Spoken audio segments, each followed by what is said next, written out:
Personnel kayo ng ano? 13, sir. 13. Yes, sir. Anong kalokohan ginagawa ninyo? Kinakaya-kaya ninyo ang motorsiklo. Ba't di kayo pumapara na ibang sasakyan? Nakakapikon kayo eh. Masyado ninyong kinakaya-kaya ang mga riders eh. Duwag ba kayo? Oh, ikaw, tanungin kita. Gusto mo ba sabihin ang kriminal sa hanay lang ng riders? Hindi, sir. Wala, sir. Oh, sino yung mga nangaambus? Anong ginagamit na sasakyan? Sir, sir, 4 wheel, sir. Four wheel. Yes, sir. Oh, bakit ganyan ang ginagawa ninyo? Hindi ko kayo pinagbabawalang manghuli. Hindi ko kayo pinagbabawalang manita. Kasi law enforcement. Pero nakakabwisit yung ginagawa ninyo. Riders lang kinakaya-kaya nyo. Oh, nakakabwisit kayo eh. Dahil walang kakayahan ng riders. Maliliit lang. Lilinawin ko, brother. Ha? Hindi ko pinagtatanggol ang riders na may violation. Ha? Yes, sir. Ang ikinakabwisit ko, kinakaya-kaya nyo ang riders. Ba't di kayo makapamara ng naka 4 wheel? Lalo na kung tinted, takot kayo. Brother, huwag ganun. Diskriminasyon yan eh. Kalukuhan yan, oh. Iyo, come here. Ngayon, papara ka ng jeep. Papara ka ng jeep dahil nasabon ko kayo. Palisin yung jeep na yan. Ba't nyo pinara? Dahil kino-question ko kayo. Ha, brother? Yes, sir. Yes, sir. Ako, hindi ako personal na nagagalit sa'yo. Nagagalit ako sa sistemang ginagawa nyo. Nakakapanginig kayo ng laman, ah. Oh.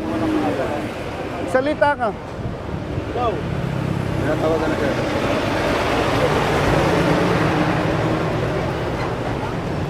Palisin nyo yung mga motor. Umalis na kayo. Katukuhan nyo. Palisin nyo yung mga motorsiklo. Umalis na kayo.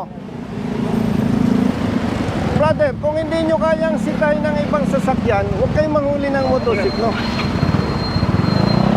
Makinig kayo mga kapatid, ha? Police personnel and LTO, force multipliers. Hindi ko kayo pinagbabawalang manghuli. Ang hindi ko gusto sa ginagawa ninyo, motorcycle riders lang ang kinakaya nyo. Kung takot kayo sa naka 4 wheel, huwag na kayong manita. Huwag na kayong manghuli. Kasi hindi yan yung tamang pagpapatupad ng batas. Dapat patas.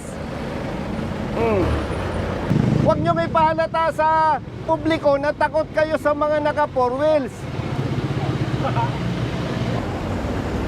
Huwag naman ninyong bastusin ang mga riders. Pambabastos yan eh. Brother, Yes, sir. pambabastos yan eh. Dahil sila maliliit na tao lang. Oh. Tapos, nung nasita ko kayo, papara kayo ng jeep. Yun oh, highly tinted oh. Kotse. Ba't hindi ninyo mapara? Oh, bakit? Oh, yung sasakyan na yan, paano ka makakatiyak na nakarehistro yan? Ba't di ninyo pinapara? Huwag ninyong suportahan itong ginagawa ng LTO pag mali. Ginagamit lang kayo. Pasensya ha. Huwag ninyong ginagamit ang pulis doon sa mali ninyong ginagawa. Respetuhin natin ang bawat motorista, mayaman o mahirap. Yes, sir. Ha? Yes, sir. Gamitin nyo ang pulis. Magpatulong kayo provided tama yung gagawin. At kung hindi ninyo kayang gawin ang tama, magsilayas na kayo. Yes, sir. Kung kaya nyo naman gawin ang tama, bumalik kayo. Opo. Klaro ba? Yes, sir. Ako, pasensya na ha. Kaya ako medyo mataas ang boses, medyo nanginginig ang laman ko eh. Alam nyo kung bakit? Bata pa ako, kita ko na yung pangabuso ng pulis sa mahihirap. Eh ngayon, congressman na ako. Alangan naman, okay lang ba sa akin? Hindi ganun. Kayo naman, hindi mayayaman eh. Tama ba ako? O yung kapamilya ninyo, abusuhin. Kasi pang-aabuso ito eh. O. Naintindihan mo? Yes, sir.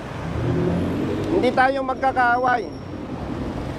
Hindi ko lang papayagan, kapatid, yung nakasanayang gawain, hindi ko lang papayagan na ipagpatuloy. Oh. Baka nako-confuse kayo, hindi ito trabaho ng congressman. Wala lang magtatanggol doon sa maliliit na motorista. Oh. Samahan loob mo sa akin. Oh. Buti nagkakaintindihan tayo. Ano, masama loob mo sa akin?